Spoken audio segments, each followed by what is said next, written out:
अब ये इतने सेशन ये कौन उनको सेंड करेगा? ये तो मुझ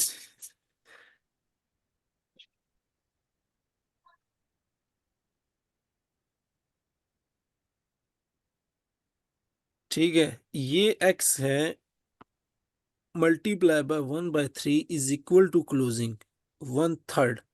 जैसे एज्यूम करें, अगर वहां यहाँ पे 1000 है मल्टीप्लाई बाय 1/3।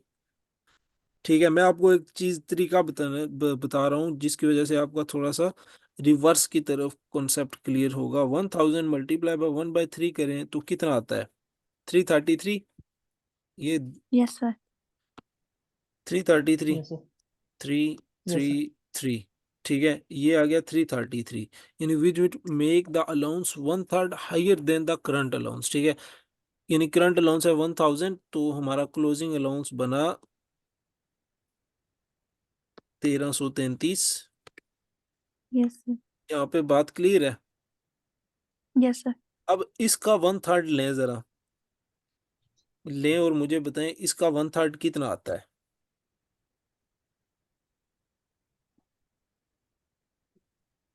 444 आ रहा है इसका। 444। 444। तो देखो, अगर यहां से 444 माइनस करें तो 1000 आ सकता है। No sir. जैन समझ आ रही है ना मेरी बात? यस। ओहो, ये क्या हो गया?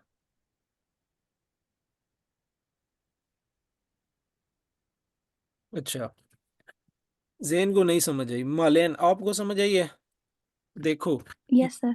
यहाँ पे यहाँ तक तो जैन आपको समझ आई। ओपनिंग अलाउंस, क्लोजिंग अलाउंस, यहाँ पे जो एक हमने एजम्पशन बेस अलाउंस दो रखे 1000, और हमने कहा कि 1/3 हायर है क्लोजिंग अलाउंस ओपनिंग से, तो ओपनिंग अलाउंस बना 1300 से 33। यहाँ तक बात क्लियर है जैन? यस। जी सर। Yes sir. ये हमने कैसे कैलकुलेट किया? डायरेक्ट प्रोसेस से। डायरेक्ट प्रोसेस में क्या था? 1/3। ठीक है, अब रिवर्स प्रोसेस, अब मैं आपको कहता हूं ये 1000 नहीं है, ये 1000 नहीं है, इसकी जगह x है। ये हमारे पास क्लोजिंग अलाउंस मौजूद है। आप रिवर्स डायरेक्शन में कैलकुलेट करके मुझे बताएं ओपनिंग अलाउंस क्या होगा। कैलकुलेट करें जरा जेन, कैलकुलेट करो, कैसे कैलकुलेट करोगे कि ओपनिंग अलाउंस आपका आ जाएगा?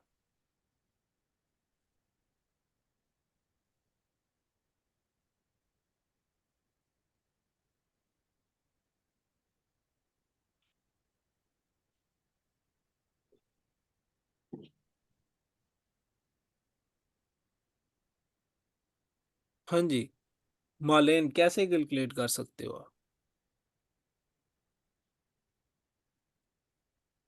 और ये सिर्फ यहाँ नहीं बल्कि हर जगह 100% वाले में भी होता है। जब आप डायरेक्ट जाते हो तो सीधा उसी परसेंटेज से मल्टीप्लाई करते हो, लेकिन जब आप रिवर्स आते हो, कोई कहता है 10% रिड्यूस करना है तो 110 डिवाइडेड बाय 110 मल्टीप्लाई बाय 100। आप ये नहीं कि 10 मल्टीप्लाई 100, ऐसे नहीं, रिवर्स आने के लिए उसको चेंज करना पड़ता है स्ट्रक्चर को। तो जब रिवर्स आएंगे, यहाँ पे 1/3 है, तो रिवर्स 1/3 इक्विवेलेंस होगा 3/4 के। ठीक है, कि ये अब जो है 1/3 ऑफ द फोर्थ। ठीक है, अगर पोर्शन है, 4 पोर्शन है, 25%, 25%, 25%, 25%, तो इनका थर्ड वाला हिस्सा जो है वो जब हम उससे रिवर्स करवाएंगे तो सेम आएगा। अब ये 1333 का 3/4 लें आप।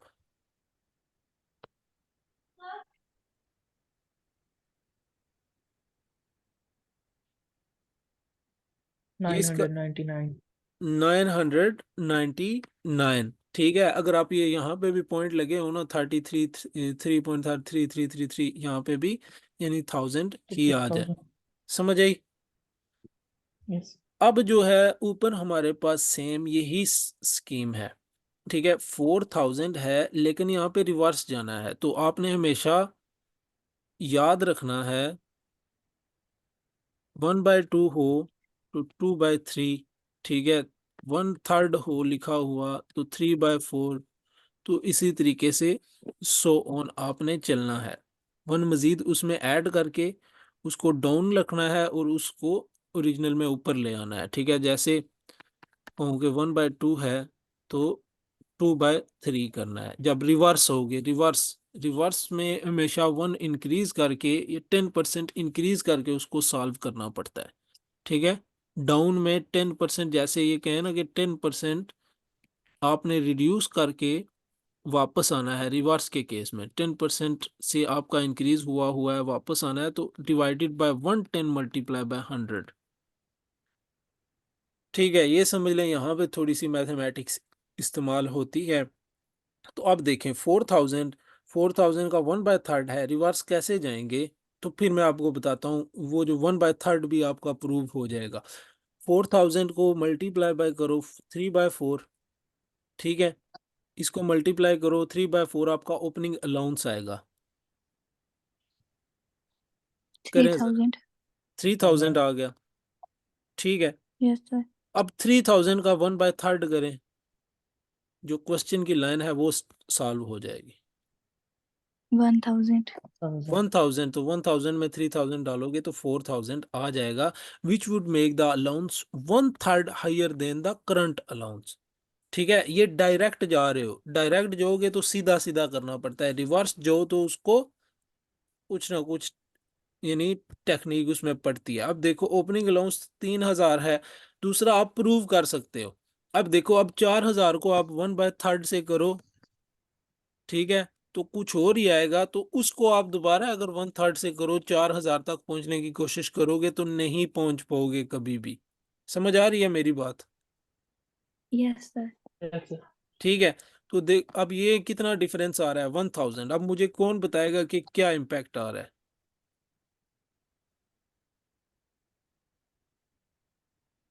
रिड्यूस। जैन आप बताओ। सर रिड्यूस हो रहा है, प्रॉफिट रिड्यूस। ठीक है, प्रॉफिट विल बी रिड्यूस्ड क्योंकि हमारा अलाउंस इंक्रीज हो रहा है, ठीक है। तो अलाउंस इंक्रीज हो रहा है 1000 से, तो एंट्री इरिकवरेबल डेब्ट expense debit allowance for receivable credit, यानी हमारा अलाउंस उधर रिकॉर्ड हो रहा है प्रॉफिट और लॉस में 1000 से एक्सपेंस के तौर पे, ठीक है। तो वो रिड्यूस करेगा प्रॉफिट को, अंडरस्टूड? Yes sir. ठीक है, नेक्स्ट।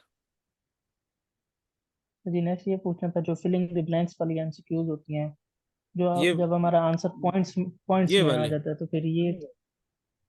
Yes sir. पॉइंट्स जैसे में, थ्री, वो उसे कैसे लिखा जाता है? पॉइंट्स में अगर आ रहा है तो 2 फिगर्स तक आपको अलाउ होता है, ठीक है। 2 फिगर्स तक आप लिख सकते हैं, जैसे आपका 35.6978 आ रहा है, तो ये जो है ना, यहाँ पे तो चलो ये जीरो वाला आ रहा है, इम्पैक्ट ये 79, ये तो यहाँ पे 70 आ जाएगा, थोड़ा कॉम्प्लिकेटेड आ रहा है। 3.35.678 यहाँ पे ऐसे आ रहा है, अगर आपका उधर कैलकुलेटर पे, तो 35.68। ये बस आपने ये 2 फिगर्स आगे लिखना है, इससे आगे नहीं लिखना है, ठीक है। बाज़ औक़ात वहाँ पे खुद मेंशन भी होता है कि आपको जो है ना कुल यानी टोटल अमाउंट लिखनी है, पॉइंट्स पॉइंट में नहीं लिखना है आगे, ठीक है। बाज़ औक़ात मेंशन होता है वहाँ पे, ठीक है, क्वेश्चन के साथ ही। बाज़ औक़ात लिखा होता है कि ओनली 2 डिजिट्स, तो 2 डिजिट से आपने वैसे भी नहीं लिखना है ऊपर, ठीक है। अगर पॉइंट के आगे 2 डिजिट्स आ रहे हैं तो नहीं लिखना है, ठीक है। यानी 2 डिजिट से ज्यादा आपने नहीं लिखना है कुछ भी,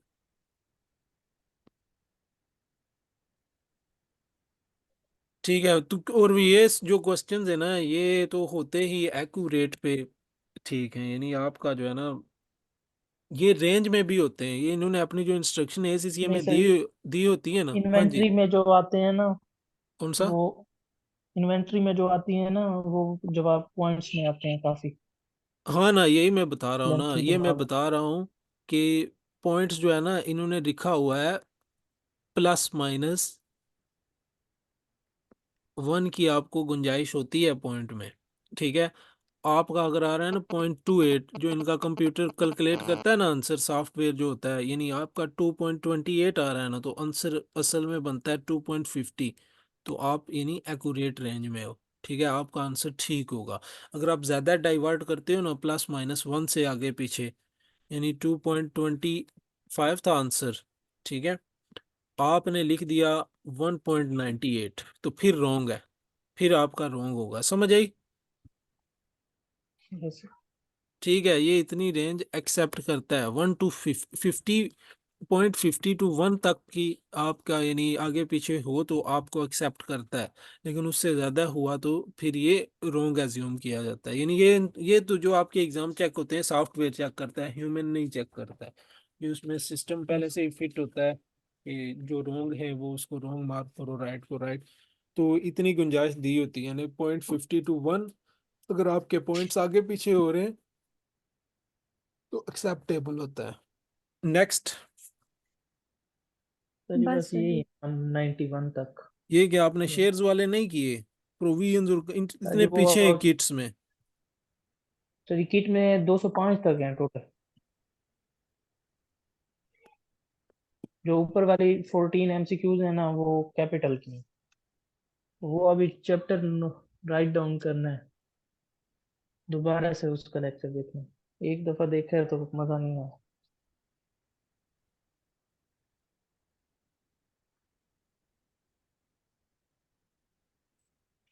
ठीक है, वो statement of change in equity पहले बनाए, बार बार पहले statement of change in equity को समझने की कोशिश करें।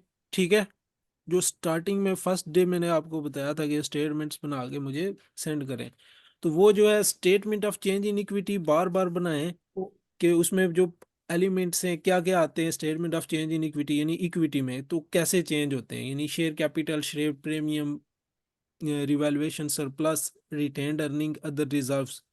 ठीक है, ये बनाएं और उनमें यानी थिंकिंग करें अपने माइंड में ही कि ये कैसे चेंज हो रहे हैं, क्या कुछ हो रहा है, ये क्या कुछ है इक्वेशन पूरी की पूरी, यानी वो statement of change in equity. ठीक है, इतना मुश्किल नहीं है, वो बहुत आसान चैप्टर है। एक बार आपको जब समझ चलेगी ना आप कहेंगे वो बहुत आसान है रियलिटी में। यानी उसमें मतलब एक कॉम्प्लेक्स उस वक्त तक वो रहता है जब तक समझ नहीं होती, लेकिन जब समझ आती है तो वो बंदे को बहुत आसान लगता है वो वाला चैप्टर, ये जो शेयर्स वाला होता है। ठीक है। Yes. ये है कि उसको जो है ना आप इक्विटी क्या समझ के चलें, यानी इक्विटी में क्या क्या एलिमेंट्स होते हैं, इन क्या क्या आइटम्स इक्विटी के अंडर आते हैं। ठीक है। जी सर। अच्छा, नेक्स्ट भी चले, मैं ये कंटिन्यूसली आपको भेजता हूँ, और ये जो कुछ हमारा एक्रियूल्स का रहता है ये भी हम क्लियर करते हैं। ठीक है, जी वो तो सर। ओपनिंग एंडिंग वाले में थोड़ा सा मसला है, और ये जो है ये भी एक्सपेंस की कैलकुलेशंस में मतलब कैलकुलेशंस प्रूव नहीं ना हो रही मालेन। वो आप तो जो कह रही हैं वो भी उससे बैलेंसिंग फिगर के तौर पे तो एग्जैक्ट आ रहा है, ठीक है, लेकिन कैलकुलेशन नहीं हो रही थी। चलो वो जो है ना हमें देख के ना फिर आपको मैं बताता हूँ, वो क्लास में ही थोड़ी सी मैनेज करके ना तो वो मैं बता दूंगा। ठीक है। Okay sir. ओके, चलें फिर। ये जो है एक दूसरे के साथ भी डिस्कशन में अटैच रहना है सब ने। ये देखो ना आज ये फिर ये क्लास में नहीं रहे, सब आए नहीं। तो चलो यार ये जो है ना मतलब फोकस करना है, और ये आंसर्स पे नहीं जाना है, आंसर्स की रूह से अपने कॉन्सेप्ट नहीं ठीक करने। अब नहीं हो रहा है मुझसे भी, यानी वो जो प्रॉब्लम आ गई आ गई, अब क्या उसको सॉल्व करना है, उसको मैं टाइम लगाऊंगा, देखूंगा यार ये क्यों नहीं मैच हो रहा है, क्या कुछ सिलसिला है। ठीक है, तो ऐसे ही डायरेक्ट अब क्वेश्चन पे जाके अगर आंसर सॉल्व ना हो रहा हो तो कहेंगे ये बस ऐसे ऐसे, तो वो अपने आप को आप खराब कर रहे हैं। ठीक है, तो आंसर वाले पे आंसर की रूह से अपने कॉन्सेप्ट नहीं बनाने हैं, अपने जो कॉन्सेप्ट यानी यस। रियलिटी में बिल्डअप हैं उनको अप्लाई करके आपने अपना आंसर निकालना है कि मैं ठीक हूँ। ठीक है। कि ये मिस्टेक जी सर। कहाँ पे आ रही है। अब आपने भी ये दोबारा वो क्वेश्चन दो सॉल्व करने हैं कि सही तरीके से वो क्यों नहीं सही आ रहे हैं, ठीक है, क्या वजह है, ठीक है। दोबारा उन पे आपने भी कंसीडर करना है, ठीक है मालेन। जी सर। ठीक है, चलें, अल्लाह हाफिज। अल्लाह हाफिज। ठीक है। हमारे लिमिट सारे खत्म होंगे, मंजूर की खत्म होने लॉर्ड जितनी 12